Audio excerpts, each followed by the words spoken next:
Сәлем достар. Бүгін біз «Американский пирог свадьба» фильмінің сюжетін талқылайтын боламыз. Здесь так жарко. Джим мен Мишель 3 жылдан бері қарым-қатынаста. Университетті аяқтап, жігіт ұсыныс жасау үшін қызды ресторанға шақырды. Жүзігі бар қорапты майлықтың астына жасырып, ол тосын сыйын дайындайды, бірақ оны әкесінің қоңырауы алаңдатады. Сөйтсе Джим неке жүзігін үйінде ұмытып кетіпті, және оны әкесі ресторанға әкелгенше уақытты соза тұруы керек. Мишель мұны түсінбейді және майлықсыз-ақ істей алатынын айтады, өйткені оның ерекше әдістемесі бар. Жігіттің салтанатты сөзін басқаша түсініп, қыз үстелдің астына кіреді және өзінің сезімінің шынайылығына күмәнданбауға мәжбүрлейді. Көп ұзамай ресторанға Джимнің әкесі келді және Мишельді кездестірмегесін ол ұлына жүзікті берді. Ашық сырласуды шешіп, ер адам жүзік ұсынудың маңызды қадам екенін ескертті. Үстелдің астында отырған қызға арналған тосын сыйды құртып алатынынан қорқып, Джим ұсыныс туралы ойланбағанын айтты. Әкесі жігіттің өзін-өзі сезінуіне уайымдайды және оның демалуы керек екенін шешеді. Үстелден тұрып, Джим осында отқандарды өзінің сыртқы көрінісімен шошытты,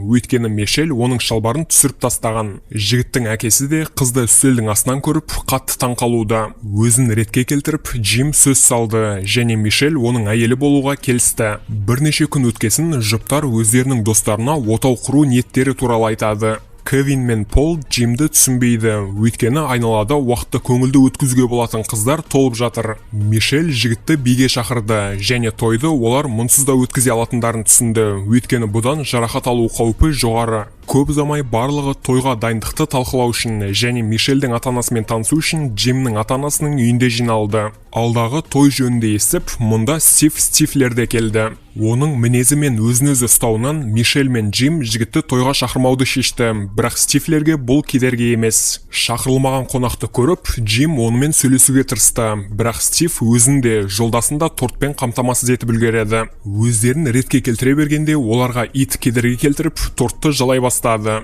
Ата-аналар мен басқа да қонақтар ең ыңғайсыз сәтте бөлменің есігін ашты.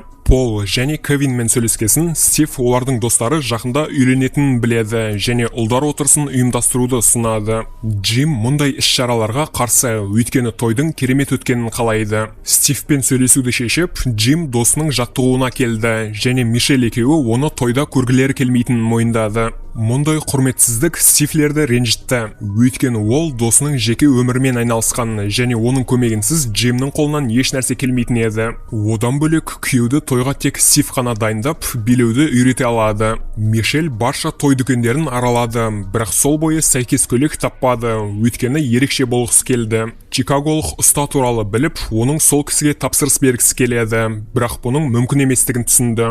Болашақ жұбайын қуандыруды шешіп, Джим достарымен бірге басқа қалаға беттеді. Леслидің жұмыста емес, әлдебір түнгі клубта екенін біліп, жігіттер бөлінеді де ұстаны іздеуге кіріседі. Бәрінен де сәттілікке ең жақыны Стив болды. Ол кездейсоқ бір жынысты еркектердің барына кіріп кетті. Аюмен танысып, ол оның құрбысы болғысы келмейді және достарын кездестірген соң ол клубтан шығып кетуге асықты. Әлдебір сәтте жігіттер Аюдың Леслиді танитынын білді және осында қалуды шешті. Жергіліктілер натуралдарды менсінбейді және көмектесуден бас тартты, өйткені олар талғамдарына сай емес. Стивті бұл сөздер ренжітті, өйткені ол әжептәуір сексуалды жігіт. Ол қызды да жігітті де қоздыра алады. Мұны дәлелдемек болып, Стив Аюмен бірге би сайысын ұйымдастырды. Мұны көріп, Лесли Мишельге көйлек тігуге келіседі және оның қоңырауын күтуде. Аюдың Стивке басы кетті және оның іші пысқан кезде қоңырау соғу үшін жігітке нөмірін қалдырды. Пол мен Мишель тойға ұшып келген қыздың әпкесін кездестіреді. Әжетханада Кейденс қарым-қатынастан шаршағанын мойындайды және бір түндік еркекті қалайды екен. Қыздардың әңгімесін тыңдап, жігіт бұл рөлге керемет үйлесетін альфа еркектің кейпін танытты.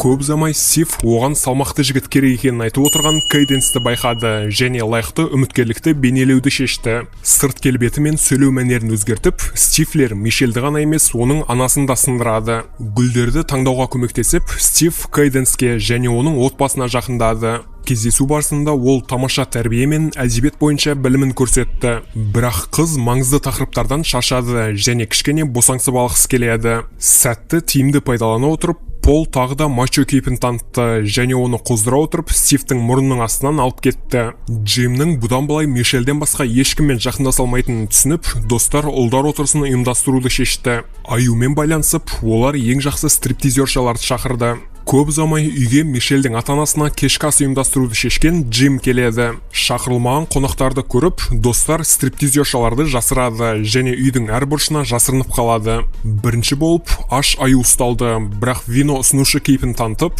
қолайсыз жағдайдан шыға білді. Бірнеше минуттан кейін оларға үй қызметшісінің кейпіндегі стриптизерша қосылды. Болып жатқанның бәрі ойын-сауық бағдарламасының бөлігі деп санап, ол ұлдар отырысын ашып бере жаздады. Шалбары мен көйлегін іздеп жүрген Пол әңгімеге араласты және үй қызметшісі өзін қалай ұстау керектігін есіне салды. Мишельдің анасы үйді өзі ретке келтіруді шешіп, ағаш бөлменің есігін ашқанда байлаулы Кевинді тапты. Жігітті ұрлап кеткен деп ойлап, ол оған көмектесуге тырысады, бірақ осы кезде полиция кейпіндегі екінші қыз пайда болады. Мишельдің әкесі көрініске бағасын берді және оған қатысуға қарсы емес, ал оның жұбайы сұрақтарды қоюын жалғастыруда. Жағдайдың бақылаудан шығып кеткенін түсініп, Стив келіннің ата-анасын тыныштандырады және оларға өзінің жоспарын түсіндіреді. Жоспар бойынша ол Джимнің абыройын көтеруі керек еді. Сенгіш әйел Стивке алғысын айтып қана қоймай, оны күйеу жолдас етіп тағайындайды. Мерекеге дайындық үшін қала сыртындағы үйге келіп, барлығы өздерінің тірліктерімен айналысады. Джим жатын бөлмесіне қамалып алған және Стив сыйлаған ұстараны пайдалана отырып, болашақ жарына керемет нәрсе істеуді шешті. Жақсы еш нәрсе ойлап таба алмай, ол шаштарын терезеден лақтырып жіберді. Осылайша мерекелік тортты құртты. Бұл уақытта Стив Кейденсті аймалауын жалғастыруда және тіпті онымен сүйседі. Бірақ әлдебір сәтте иттің тамағымен қоса неке жүзігін де лақтырып жібереді. Тойға қауіп төніп тұрғанын түсініп, ол жануарды қудалады және оның қашан әжетханаға барғысы келетінін күтіп тұр. Ит өз жұмысын істей салысымен көпшіліктің көзіне түспей, Стив жүзікті ақырын алды. Мишельдің ата-анасы түйіншікті шоколад деп ойлады. Қыздың анасы оларды қатты жақсы көреді және тәттіні жегісі келіп тұр. Бірақ Стив құрбандыққа барып, оны өзі жеп қойды.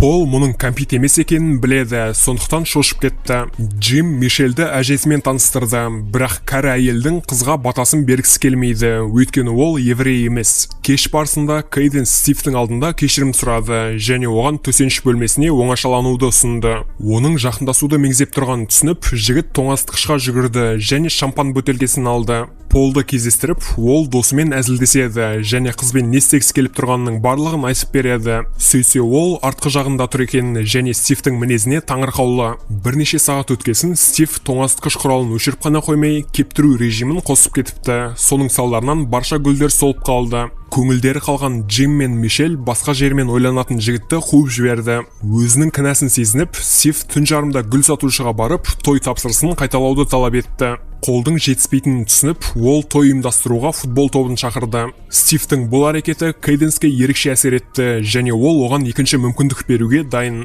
Полмен кездесіп, Стивлер досын келеке етті, бірақ ол оған ренжімейді, өйткені оның анасымен бірнеше түнді өткізген. Джим күйеу жолдастарды әңгімеге шақырды және олардың әрдайым қасында екендеріне алғыс айтты. Стив оны Кейденс төсекте күтіп жатқанын түсініп, қызбен кездесуге асықты. Қараңғы бөлмеге еніп, жігіт түрткілей отырып сүйіктісін тапты және оның денесіне кішкене көңілі қалғаннан кейін онымен жыныстық қатынасқа түседі. Джимнің әжесін басқа жігіттерге қалдырған Пол мен Кевин оның жоғалып кеткенін байқады және кәрі әжені Стивтің құшағынан тапты. Қанған әже немересінің некесін құптайды және неке қию рәсімінде күлкісін жасырмайды. Іс-шаралық сөзін дайындап, Джим мен Мишель бір-біріне деген сезімдерін мойындай отырып үйленді. Жас жұбайлардың бірінші биінде жігіт сүйіктісін өзінің шеберлігімен таң қалдырды және Стивке мақтаныш сезімін шақырды. Пол Стивлердің анасын кездестіреді және тағы да онымен бірге махаббатпен айналысады. Тойға шақырылған жігіттер Стивтің сексуалды шешесіне сығалауды шешті. Оны Полдың құшағынан көріп, олар оның нағыз еркек екенін мойындады.